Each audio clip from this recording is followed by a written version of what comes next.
SM Store, amanah dalam muamalah.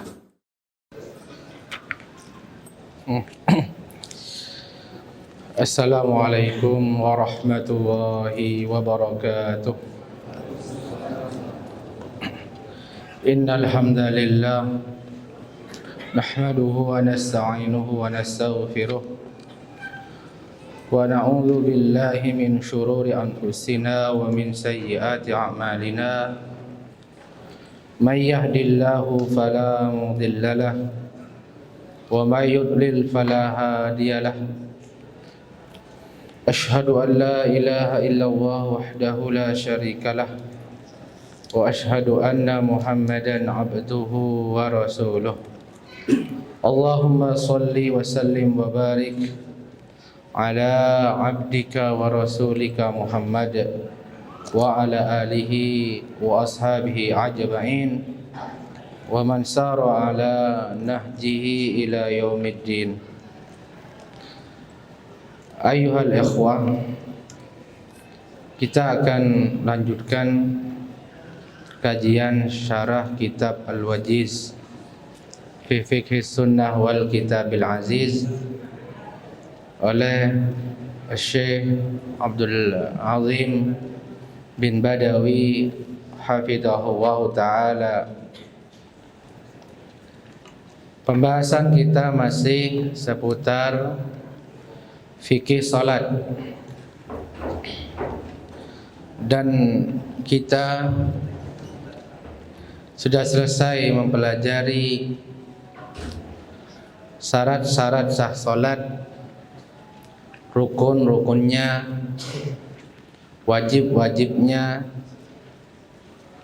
sunnah-sunnah salat yang qauliyah, yang fi'liyah. Kita juga sudah mempelajari bersama, yaitu yang dimakruhkan dalam sholat dan juga yang diperbolehkan dari gerakan-gerakan yang asalnya bukan bagian dari sholat. Kemudian di malam ini, dalam kesempatan ini insyaallah ta'ala, kita akan mempelajari tentang apa-apa yang dapat membatalkan salat. Sebagaimana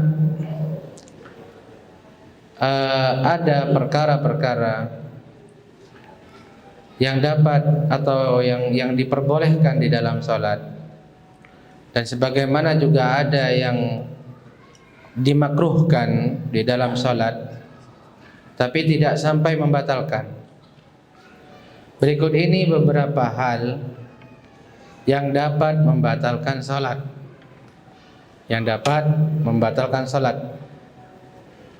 Itu belakang tuh mahasiswa ya. Tolong teman-teman mahasiswa mendekat yang belakang. Ayo mendekat. Jauh sekali pecah. Kelihatannya buahnya itu, padahal enggak banyak juga. Nah.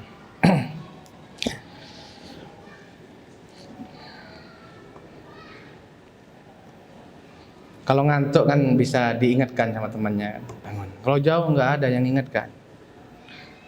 Khawatir sampai isya. Nah, kayaknya khusyuk. Baik. Yang pertama yang membatalkan yaitu salat adalah tayaqunul hadas. Meyakini telah terjadi hadas. Meyakini telah terjadi hadas. Artinya, apabila seorang salat lalu dia yakin telah terjadi hadas sedangkan dia sedang salat, atau dia lupa belum berwudu, lalu di tengah sholat dia baru ingat, atau dia baru ingat setelah di tengah-tengah sholat, ya, lalu baru dia ingat di tengah-tengah sholat, maka dipastikan sholatnya batal, tidak sah. Dan perlu diingatkan di sini, kadang-kadang dalam keadaan seperti ini, baik makmum terlebih imam itu malu untuk membatalkan sholatnya, sehingga dia tetap diam di posisinya. Ini keliru. Tetapi yang benar, dia harus batalkan sholatnya. Dia harus lebih malu kepada Rabb manusia daripada kepada manusia. Dia batalkan sholatnya, dia keluar berwudu lalu kembali lagi. Kalau dia imam, sebelum dia batalkan sholatnya, sebelum dia pergi untuk berwudu, dia tunjuk pengganti, ya, dia tunjuk pengganti agar menggantikan dia jadi imam. Pilih, ya, pilih yang ada di belakangnya. Makanya hendaknya yang sholat paling dekat dengan imam itu adalah yang berilmu, menguasai imamah dan menguasai Al-Quran. Ya, nanti imamnya milih, kemudian imamnya pergi dan berwudu, kemudian kembali lagi di shaf. Jadi makmum, nggak kembali jadi imam. jadi makmum. Nah demikian seharusnya. Kalau memang dia bilang saya itu di tengah-tengah shaf Ustaz, ya, kanan kiri saya sudah penuh, ke belakang juga penuh dengan jamaah, kita katakan tetap berjalan lewat di depannya shaf. Lewat depannya shaf itu boleh, sebab sutrohnya imam, sutroh bagi makmum. Jadi boleh melintas lewat di depannya makmum. Ya, larangan lewat atau melintas di depannya orang sholat itu bila sholatnya orang yang sholat tersebut sebagai imam atau sholat sendirian. Atau dia jadi makmum sebelumnya tapi sekarang sudah masbuk. Ketika masbuk sudah dianggap sendirian dan tidak boleh. Tapi selama dia statusnya makmum, boleh melintas di depannya dan tidak harus dihalangi, tidak boleh dihalangi. Memang boleh. Yani perintah bagi orang yang sholat untuk menghalangi orang yang melintas depannya itu bila dia sholatnya sebagai imam atau sholat munfarid sendirian. Nah, jadi yang pertama adalah tayakunul hadas, yakin telah terjadi hadas. Sama halnya dengan yang tadi lupa belum bersuci kemudian ingat di tengah-tengah sholat, ini sama dengan yakin dia belum suci. An Abbad ibni Tamimin an ammihi, dari pamannya, annahu syaka ila Rasulillah sallallahu alaihi wasallam, bahwasanya beliau ini mengeluhkan kepada Rasul sallallahu alaihi wasallam ar-rajula alladhi yukhayyal ilaihi, tentang seorang laki-laki yang terus dihayalkan pada dirinya, itu dihayalkan, dia dibisikkan atau selalu ada was-was di dalam dirinya, annahu yajidu syai'a fi shalah, bahwasanya dia mendapati atau terjadi sesuatu di dalam sholatnya. Nanti kita jelaskan. Maksudnya di sini tadi kita sebut, maksudnya di sini yaitu orang yang ada keraguan, ada ragu telah terjadi hadas atau enggak. Saya ulangi, yang membatalkan sholat itu keyakinan terjadinya hadas. Apabila ada yakin ya telah terjadi hadas, seperti keluar angin, ya, dengar suaranya, ya, keluar angin dengar suaranya, atau tercium baunya. Dan sebenarnya keyakinan itu tidak cuma harus terdengar suara atau baunya, tercium baunya, tidak. Tapi kapan yakin? Kadang-kadang yang terjadi itu keluar angin dengan mode silent gitu. Tapi yakin keluar teman-teman gitu, yakin keluar. Memang gak ada suara, ya kan? Tapi ada getaran. Al-Muhim yakin. Maka itu sudah terjadi, intinya yakin. Jangan nunggu seperti ini, kadang-kadang muncul perasaan seperti ini. Ditahan-tahan, aduh keluar.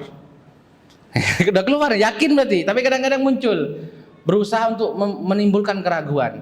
Tapi nggak tercium bau. Saya nggak dengar suara. Padahal tadi sudah yakin ya. Aduh lolos, gitu misalkan. Itu udah keluar, sudah yakin gitu kan. Adapun bila muncul setelah itu, tapi nggak ada suara, nggak tercium bau. Itu bukan keraguan itu cuma antum aja berusaha biar muncul keraguan.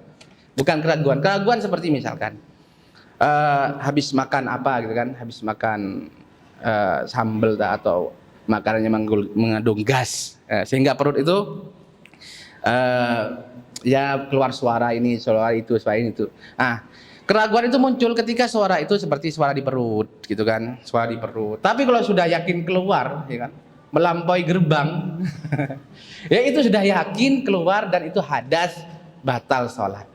Adapun bila ragu, yaitu suara yang terjadi masih di perut, itu ya keraguan maksudnya. Maka ini yang dimaksud dalam hadis ini. Ini yang terjadi pada sahabat tadi. Makanya Rasulullah menjelaskan tentang masalah ini. La yanfatil, au la yansarif. Kata Rasulullah SAW tentang sahabat tadi, la yanfatil, yaitu janganlah dia itu memutus sholatnya. Janganlah dia membatalkan sholatnya. Hatta yasma'a sautan aw yajidarihan. Kecuali dia benar-benar mendengar suara angin tadi atau mencium bau dari angin tersebut, gitu kan? Bau kentut tadi. Nah, kata para ulama, yang dimaksud Rasul sallallahu alaihi wasallam kecuali sampai mendengar suara atau mencium bau, ini maksudnya adalah yakin. Artinya kapan yakin? Di antara contohnya sampai dengar suaranya atau cium baunya, aromanya, atau yang lainnya. Kapan dia yakin? Intinya telah berhadas, telah keluar angin, telah keluar kentut, maka batal. Dia telah dianggap yakin sehingga itu membatalkan sholatnya. Nah, kecuali ragu. Apabila ragu, kata Rasulullah, jangan dibatalkan karena sebenarnya itu bukanlah angin seperti suara dalam perut dan lain sebagainya. Nah, kemudian yang kedua, di antara yang membatalkan sholat yaitu tarku ruknin minal arkan, meninggalkan salah satu rukun, au syartin minal syuruti, atau meninggalkan salah satu syarat, amdan biduni udrin, dengan sengaja dan tanpa ada uzur. Dengan sengaja ini dia tahu, dengan sadar, dengan penuh kesadaran. Biduni udrin, tanpa ada uzur. Ya, kita tahu telah mempelajari apa saja syarat-syarat sah salat, ya, syarat-syarat salat. Di antaranya seperti menutup aurat dan sebagainya. Kita juga telah mempelajari rukun dan kita sudah jelaskan itu. Takbiratul ihram, berdiri dalam salat fardu, kemudian ruku', berdiri setelah ruku' atau i'tidal, kemudian sujud, duduk di antara dua sujud, lalu di antara rukun yaitu tasyahud akhir, tasyahud awal itu wajib, tasyahud akhir. Di antara rukun juga membaca surat Al-Fatihah. Nah, membaca surat Al-Fatihah. Kemudian juga di antara rukun yaitu tuma'ninah dalam setiap rukun-rukun tadi. Nah, apabila itu ditinggalkan satu saja dengan sengaja, Allahu Akbar berdiri, saya mau langsung sujud, tidak mau rukun, Allahu Akbar langsung sujud, tidak mau ruku, batal salatnya. Dengan sengaja tidak membaca Al-Fatihah, Allahu Akbar langsung ruku tanpa Al-Fatihah, atau langsung membaca surat yang lain, batal. Karena dilakukan dengan sadar, dengan sengaja, ya, tanpa ada uzur. Liqaulin Nabi sallallahu alaihi wasallam lil musii salatahu. Dalilnya adalah sabda Nabi sallallahu alaihi wasallam kepada sahabat yang rusak salatnya. Beliau bersabda, "Irji fa shalli fa innaka lam tusalli. Kembalilah salat, sesungguhnya engkau belum mengerjakan salat. Artinya salat yang tadi dia kerjakan itu sia-sia, batal. Karena dia kalau dijelaskan hadisnya panjang itu meninggalkan rukun-rukun tadi. Wali amrihi sallallahu alaihi wasallam liman ra'a fi dhahri qadamihi lum'atan an yu'idal wudu'a was salata.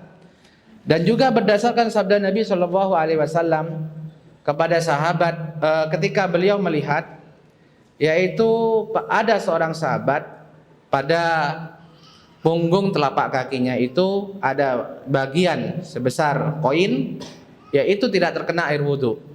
Maka beliau memerintahkan untuk mengulangi sholatnya. Kenapa? Sebab dia sebab dia meninggalkan salah satu syarat. Kalau yang tadi itu salah satu rukun. Jadi ini dalil mencakup dua-duanya. Yang pertama kaitan dengan meninggalkan rukun, Rasulullah memerintahkan untuk mengulangi sholat. Yang kedua ini berkaitan dengan syarat. Beliau juga memerintahkan untuk mengulangi wudhu dan sholatnya. Yang ketiga, di antara yang batalkan sholat adalah al-aklu wasyurbu amdan, makan dan minum dengan sengaja. Ini karena memang sholat bukan waktunya makan dan minum, ya, bukan waktunya makan dan minum. Qala Ibnul Munzir, ajma'a ahlul ilmi ala anna man akala aw shariba fi salatil fardhi amidan anna alaihi al-i'adah. Para ulama ahli ilm telah ijma' bahwasanya barang siapa yang makan atau minum dalam salat fardu dengan sengaja, bahwa wajib bagi dia mengulangi salatnya. Wa kadza fi sholati tatawwu indal jumhur. Begitu pula dalam salat sunnah berdasarkan madhab mayoritas ulama. Berarti di sini ada ulama dalam salat sunnah itu ada ulama yang berpendapat bolehnya. Tapi marjuh ya.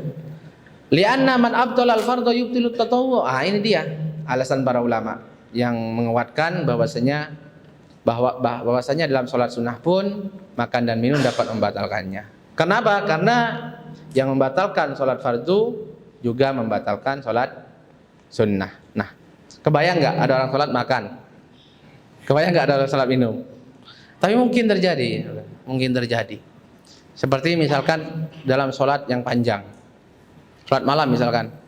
Itu kalau sholat malam panjang, biasanya orang-orang sedia ya, ada korma, ada air. Syarat korma ada air.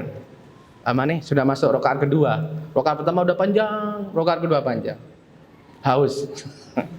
Air depannya. Ya. Ambil kursi, duduk, bismillah. Bisa taruh.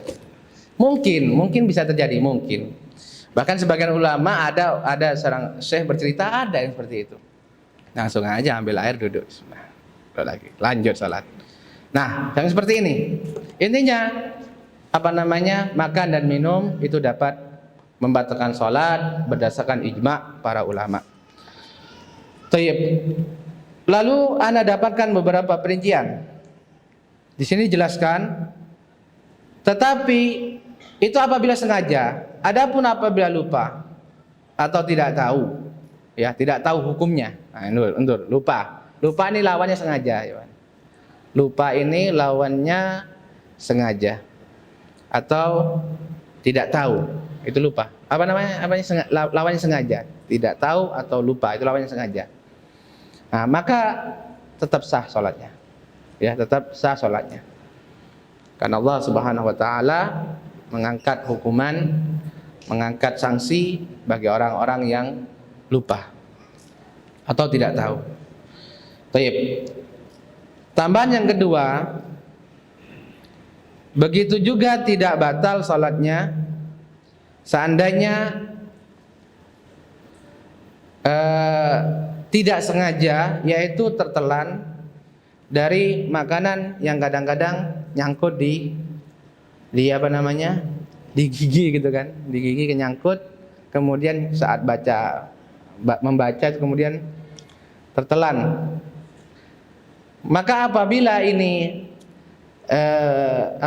kadarnya kecil, ya kan, kecil, maka tidak mengapa, karena biasanya sulit menghindari. Tapi kalau lumayan besar, sampai bisa dikunyah, udah lagi nih. Mungkin bisa jadi ya kan, mungkin giginya udah bolongnya besar, masuk, tebel lumayan. Maka yang seperti itu hendaknya jangan dilakukan. Apabila terasa maka dikeluarkan. Nah, jangan dinikmati, dikunyah. Nah, maka yang seperti ini membatalkan. Ya. Kemudian sebagian ulama mengatakan ya, ini batasannya ya seperti kerikil lah. Apabila masih sudah seperti kerikil atau lebih besar daripada itu, maka hendaknya jangan dimakan. Atau kalau memang artinya selama masih bisa dihindari, dikeluarkan. Nah, tapi manakala apabila sudah terlalu kecil, memang sulit dihindari, kadang-kadang sudah bercampur dengan ludah, ya tahu-tahu tidak, kok ada makanan. Nah, yang seperti ini keluar dari kemampuan dia, untuk menghindari yang seperti ini ma'fu. Ya. Thayyib. An Zaid bin Arqam, beda ya. Berikutnya yang keempat, al-kalamu amdan li ghairi maslahati shalah. Di antara yang membatalkan sholat yaitu berbicara dengan sengaja bukan untuk kemaslahatan sholat. Berbicara dengan sengaja bukan untuk kemaslahatan sholat. An Zaid bin Arqam qol, kunna natakallam fi sholat. Kami dahulu berbicara di dalam sholat. Jadi awalnya boleh berbicara di dalam sholat. Allahu Akbar, ngobrol. Awalnya boleh. Yukallimur rajulu minna sahibahu. Seorang di antara kami berbicara dengan temannya. Wa huwa ila janbihi fi shalah, yaitu temannya yang ada di sampingnya ketika dalam salat. Hatta nazalat wa qumu lillahi qanitin, hingga turunlah firman Allah Subhanahu wa taala surat Al-Baqarah ayat 238. Wa qumu lillahi qanitin. Dan berdirilah untuk Allah Subhanahu wa taala, itu maksudnya salatlah untuk Allah Subhanahu wa taala dengan penuh ketunduan. Fa umirna bisukuti, maka semenjak itu kami diperintahkan di dalam salat untuk diam. Wa nuhina anil kalam, dan kami dilarang berbicara di dalam salat. Tetapi di sini Syekh hafizahullah taala membatasi kalam itu, beliau mengatakan yaitu al-kalam yang dilakukan dengan sengaja. Artinya pertama, apabila kalam tersebut, maksudnya kalam di sini kalam di luar sholat, teman-teman. Kalam di luar sholat, kalam yang tidak ada sangkut paut dengan sholat. Ini yang dibahas di sini. Pertama beliau mengatakan yaitu kalam yang diucapkan dengan sengaja. Artinya kalau tidak sengaja tidak mengapa. Seperti misalkan sholat berjamaah, tiba-tiba ada di dekat kita atau di belakang kita itu bersin, kenceng. Ayo. Kemudian langsung aja spontan gimana? Yarhamukallah. Yarhamukallah. Ini yang ini tidak membatalkan. Tanpa sengaja soalnya. Tanpa sengaja. Di luar kontrol dia. Atau yang lainnya. Misalkan berbicara untuk lima maslahati shalah. Berbicara lima maslahati shalah. Di sini beliau mengambil dalil, wallahu taala alam bagaimana pendalilannya, tapi ana langsung ke rekaman penulis ini.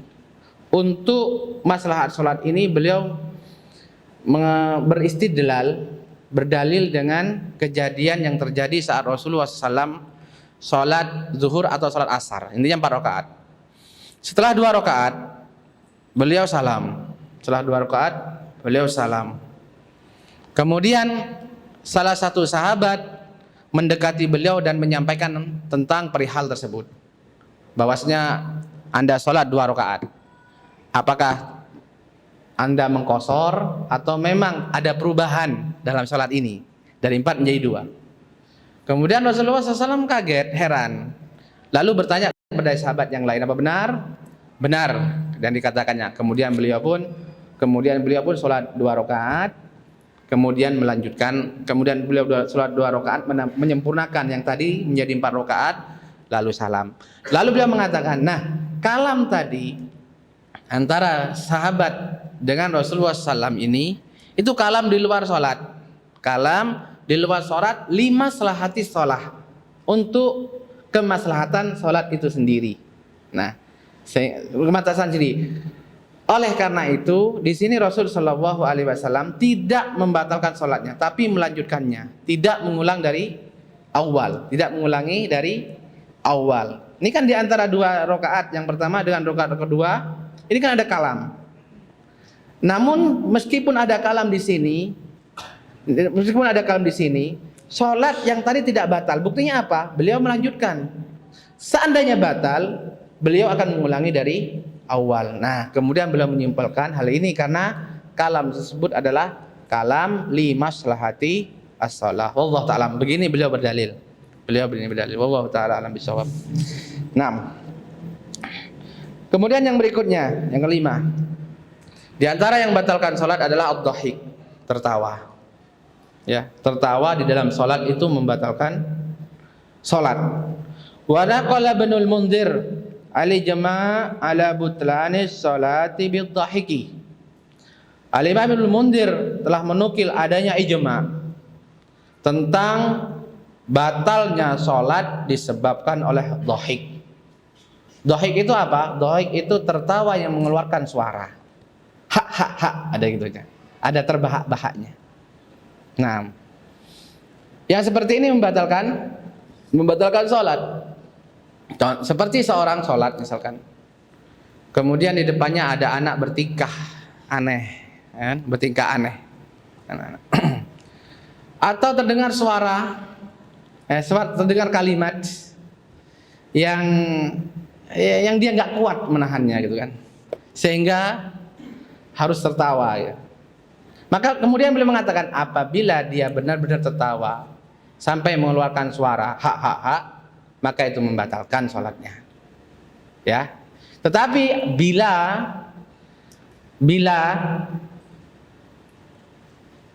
hal itu hanya membuat dia tersenyum dan dia terus melawannya, maka itu tidak mengapa, tidak merusak sholatnya. Seperti apa itu? Ya, tersenyum seperti apa? Yaitu sama dengan tadi keadaannya. Sholat, kemudian di depannya anak bertingkah lucu, bertingkah aneh, dia tahan, ya kan? Tahan. Tapi nggak sampai keluar suara, tersenyum sendiri, sampai ditahan. Maka yang seperti ini tidak membatalkan sholat, bagi dia boleh meneruskan sholatnya. Nah, atau sebelum sholat dia ngobrol, bercanda sama temannya, ya sedang cerita lucu-lucu, lanjut di sholat. Allahu Akbar, sholat masih ingat. Dia berat dia nih. Habis soto kan bisa sholat Allahu Akbar. Ingat masih tadi. Aduh. Nah, itu tidak mengapa, dilanjutkan selama dia masih terus menahan dan melawannya. Enggak sampai tertawa yang mengeluarkan suara atau terbahak-bahak. Paham ya insyaallah? Membedakannya. Nah, jadi yang dhahik yang membatalkan sholat yaitu bila mana keluar suara atau terbahak-bahak dalam sholatnya. Masa sholat terbahak-bahak gitu kan, berat orang ini. Kemudian yang keenam, di antara yang membatalkan sholat, mururul mar'atil balighati awil himar awil kalbi aswad baina yadil al-musalli duna maudhi sujudihi, yaitu melintasnya seorang perempuan yang sudah balik, atau seekor keledai, atau yang ketiga adalah seekor anjing berwarna hitam melintas di depan orang yang sedang sholat, yaitu lebih dekat dari tempat sujudnya. Posisinya itu lebih dekat daripada tempat sujudnya, yaitu antara tempat sujud dengan dirinya. Maksudnya apa? Pertama, apabila melintasnya itu ya di depan atau lebih jauh dari tempat dia sujud, maka tidak membatalkan, itu artinya. Atau seorang yang meletakkan sutroh ketika sholat dan melintas di belakang sutrohnya, ini tidak membatalkan. Kapan membatalkan? Apabila salah satu dari tiga ini lewat melintas depannya antara dia dengan sutrohnya, atau kalau dia tidak memakai sutroh, yaitu dia melintas yaitu antara tempat sujudnya dengan dirinya, antara dirinya dengan tempat sujudnya. Ini yang membatalkan sholatnya menurut pendapat yang beliau kuatkan, karena memang masalah ini masalah khilafiyah. Tayyib. Dalilnya mana? Dalilnya liqaulihi sallallahu alaihi wasallam. Dalilnya sabda Nabi sallallahu alaihi wasallam. Idza qama ahadukum yusalli, apabila di antara kalian berdiri menunaikan salat, fa innahu yasturuhu idza kana baina yadayhi mislu akhirati rahli, maka dia sudah bersutrah apabila dia meletakkan di depannya setinggi akhiratar rahli, yaitu bagian belakang dari pelana onta. Pernah kita jelaskan. Oleh karena itu sebagian ulama atau para ulama menjelaskan bahwasannya minimal sutrah itu adalah ini, sepanjang bagian belakang pelana onta atau yang dibuat sandar. Nah, seberapa panjangnya? Yaitu kurang lebih 1 hasta. Nah, seperti ini kurang lebih. 1 hasta macam-macam ya. Nah, kurang lebih, makanya kurang lebih. Bisa kurang dikit, ya. Bisa jadi hastanya lebih pendek, bisa lebih panjang. Kurang lebih 1 hasta ini minimal tingginya sutroh yang syar'i. Maka beliau melanjutkan, fa idza lam yakun baina yadayhi mislu akhirati rahli. Apabila orang salat tadi di depannya tidak diletakkan sutroh minimal setinggi yaitu bagian belakang dari pelana onta, fa innahu yaqta'u salatahul himaru wal mar'atu wal kalbul aswadu. Maka akan memutus sholatnya, yaitu bila lewat seekor keledai atau perempuan, maksudnya perempuan yang sudah balik, atau seekor anjing berwarna hitam. Nah, para ulama berbeda pendapat tentang mana yaqta di sini. Memutus sholat. Nah, sebagian mengatakan memutus maksudnya membatalkan. Ini yang dikuatkan oleh Syekh penulis kitab ini. Namun sebagian ulama mengatakan maksud yaqta di sini yaqtaul khusyu', memutus kehusuan, mengurangi kehusuan. Wallahu taala alam bisawab. Mungkin sebelum kita lanjutkan ada yang ditanyakan atau ada yang kurang jelas. Haris, saudara Haris. Untuk kalau misalkan ketika sholat kerasa itu muntah terus sudah sampai mulut itu gimana? Nah, Tayyib, apakah muntah membatalkan sholat? Jawabannya tidak. Muntah tidak membatalkan sholat. Muntah tidak membatalkan sholat. Itu yang pertama. Kalau beda, kalau halnya nanti kita lihat mudarat lebih besar itu beda lagi. Ya, maksudnya begini. Pada asalnya muntah tidak membatalkan sholat. Ya, artinya boleh kita tetap sholat meskipun sudah muntah. Tetapi dilihat kondisi. Dilihat kondisi. Seperti misalkan apabila kita sholat berjamaah, kemudian kita tahu yang akan keluar itu jumlahnya besar dan mudaratnya juga besar, ya kan? Mungkin kita bisa lanjut, tapi kanan kiri kita, kita lanjut 1 orang, kanan kiri kita, depan kita, masjid jadi kotor. Maka seperti itu kita membatalkan sholat. Jadi sholat bukan batal dengan sendirinya, tapi kita boleh dengan sengaja membatalkan sholat. Kenapa? Limaslahah yang lebih besar, boleh. Makanya di antara yang boleh kita lakukan, misalkan ketika tiba-tiba di tengah sholat keluar angin, ya kan, keluar angin, batal kan? Tapi kita malu. Pada asalnya kita telah jelaskan tidak boleh kita malu kepada manusia, sementara kita tidak malu kepada Robnya manusia. Ya, kita malu kepada manusia kan? Tidak. Tapi kalau kita memang tetap malu kan, malu, masa imam, gitu kan? Karena benar loh, kadang-kadang kalau tiba-tiba di depan kita pergi kan, tiba-tiba pergi, kita tuh bingung untuk menahan nafas. Gitu kan kita nahan nih, jangan entar lagi nyampe baunya, maksudnya gitu kan. Kan yang seperti itu perasaan kita, gara-gara perasaan itu kalau kita keluar angin sendiri kan nggak enak sama ini kan. Kata kalau seandainya pun tercium baunya, kita tahan aja seolah-olah bukan kita, gitu kan. Nah, maka dalam keadaan seperti ini boleh kita itu, kata para ulama, boleh kita itu misalkan ada tisu atau ada kain, ya kan, atau ini kita tutup mulut kita, seolah-olah kita itu mau mengeluarkan riak yang banyak. Nah, kemudian kita keluar, itu ya kan.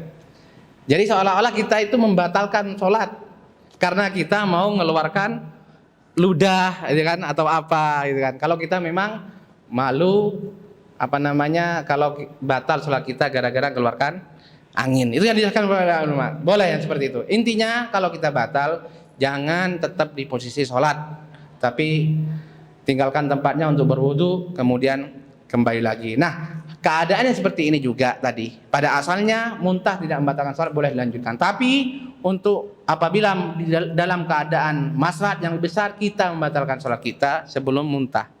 Kemudian kita keluar dan wudu dan kembali lagi. Kemudian saya itu. Paham ya hari ini? Kalau misalkan udah sampai mulut, terus apa ada boleh kita telan gimana gitu, cenahan tapi kita telan, tapi udah sampai mulut, jadi udah terasa sama dia. Oh bukan, nggak apa-apa.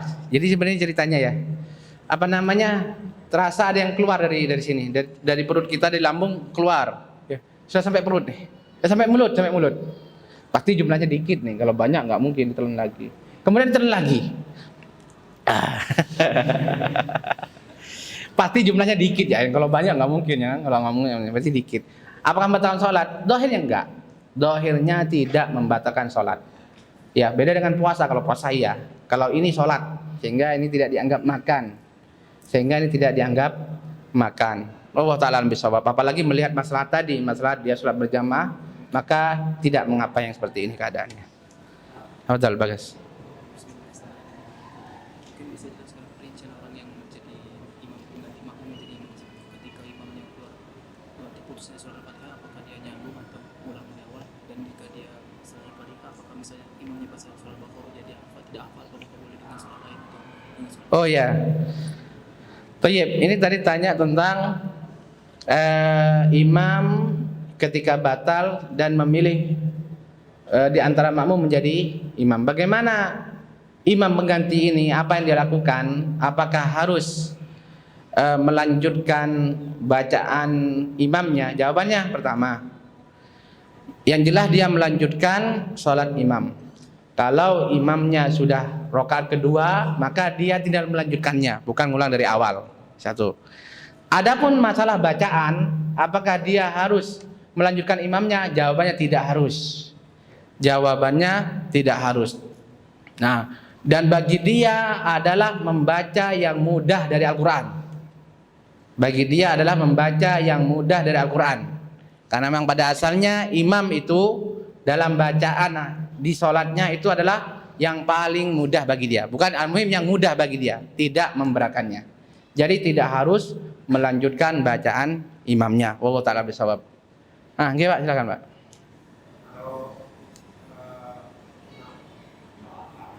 Salat tarawih, Masya Allah. Ini kayaknya masalah minum tadi ya Pak.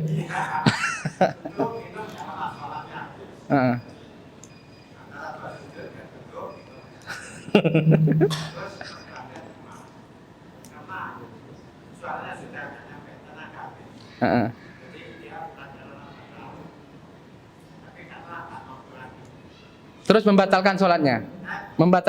Enggak? Oh, suruh ganti. Terus? Baik.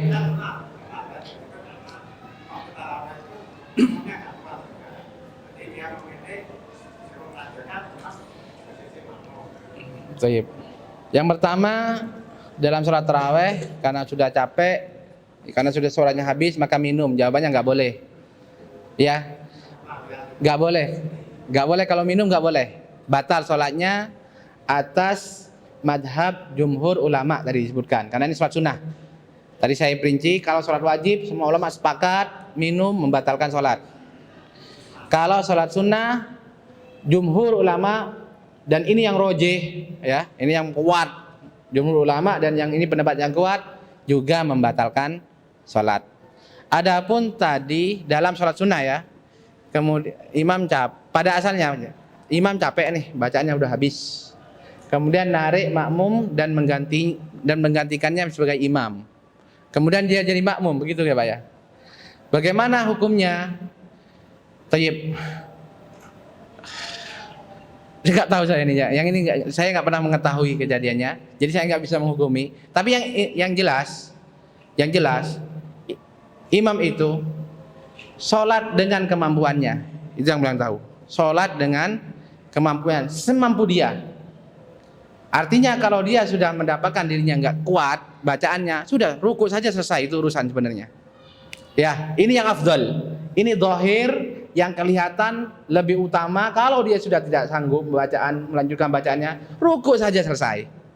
Ruku selesai sudah urusan. Dipercepat lagi. Bayangkan saja imam penting nih. Seorang imam itu dituntut bijaksana ketika menjadi imam. Ketika menjadi imam dituntut bijaksana. Bagaimana bijaksananya imam itu? Dia melihat kemampuan makmumnya. Karena di antara makmum itu ada yang tua, ada anak kecil, ya kan? Ada orang yang sakit mungkin. Dan dia lihat makmum yang biasa, makmum yang rutin, itu ukurannya. Kemudian dia sholat mengikuti kemampuan makmum yang paling lemah, itu caranya. Nah, ini imam luar biasa, ya kan? Bagaimana kalau bilang luar biasa? Dirinya saja sampai nggak kuat. Dia saja sampai nggak kuat. Ya, ini sama dengan antum, ya kan? Baca bacaan, membacakan bacaan bahasa Arab. Antum saja nggak paham, atau antum nulis tulisan, antum saja nggak paham dengan tulisan antum suruh baca sama orang, bacakan. Ini jadi imam, ya kan? Saking lamanya dia sendiri sampai nggak kuat, gantikan ke orang. Ya, yang seperti ini tidak ada afdolnya. Maka intinya yang afdol adalah imam itu harus bijak melihat kemampuan makmumnya. Kalau dia saja sampai kuat, bagaimana dengan makmumnya? Ini sudah berlebihan, tidak afdal.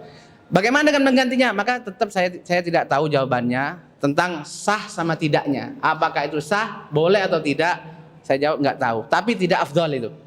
Yang afdal itu tadi, imam sholat sesuai dengan kemampuan makmum. Nah, kenapa kalau sholat malam itu kok sampai panjang, Ustaz baru di sini sampai panjang?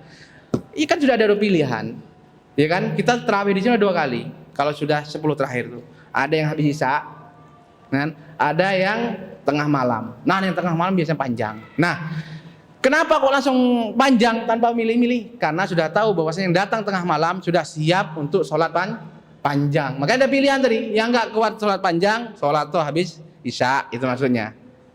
Nah, itu sudah bijak dan sudah tahu bahwasanya sholatnya misalnya 2 jam, sudah tahu. Makanya mereka yang datang udah siap. Sama dengan sholat gerhana itu kan juga panjang kan. Orang udah tahu bahwasanya sholat ini panjang. Nah, kalau sudah tahu nggak sanggup yang gak usah ikut, ya kan. Maka yang ikut silahkan yang mampu saja. Seperti itu mungkin jawabannya. Wallahu taala alam bisawab. Satu lagi nih. Ini aja. Sudah nyampe duluan. Fan Ustadz. Wah. Bagaimana hukum mengucapkan salam pada orang yang sedang sholat? Dan bagaimana cara menjawab salamnya? Mahasiswa ini. Berarti goib pertemuan yang lalu ini. Nah, goib nih. Ini dipanggil kemahasiswaan nanti ini. Nggak ikut kajian ini. Nah, di antara yang dibolehkan di dalam sholat itu adalah menjawab salam dengan apa? Isyarah. Bagaimana isyarahnya itu? Ya salah. Gini. Bukan begini tapi begini. Mengangkat tangan dan posisi telapak tangan bagian dalam itu ke bawah. Baik. Dan Syekh di sini sebagaimana saya jelaskan waktu itu, ini menunjukkan bolehnya mengucapkan salam kepada orang yang sholat. Kenapa? Karena Rasulullah SAW, ya, ketika ada sahabat yang salam ketika beliau sholat di masjid apa itu waktu itu? Masjid apa teman-teman? Masjid Quba. Masjid Quba waktu itu. Rasulullah SAW ketika ada yang salam, beliau berisyarat begini. Kemudian tidak diceritakan bahwasanya setelah selesai sholat, beliau mengingkari perbuatan sahabat tadi. Dan ketika Rasulullah tidak mengingkari perbuatannya, menunjukkan ini apa? Takrir. Dan masuk pada sunnah yang jenis sunnah yang ketiga, yaitu sunnah takririyah. Wallahu ta'ala misalnya. Ini jawabannya. Jadi boleh ketika misalkan kita masuk kamar nih. Masuk kamar, teman-temannya sedang sholat sunnah. Boleh tetap mengucapkan salam. Assalamualaikum. Sahabatnya cukup begini. Waalaikumsalam. Bisa jadi tanpa sengaja, belum biasa ya kan. Tetap sah bila tidak sengaja. Assalamualaikum, waalaikumsalam. Sudah refleks. Wallahu ta'ala bisawab. Demikian yang dapat disampaikan, semoga bermanfaat. Wa sallallahu wasallam ala nabiyyina Muhammad. Subhanakallahumma bihamdika asyhadu an la ilaha illa anta astaghfiruka wa atubu ilaik. Wassalamualaikum warahmatullahi wabarakatuh.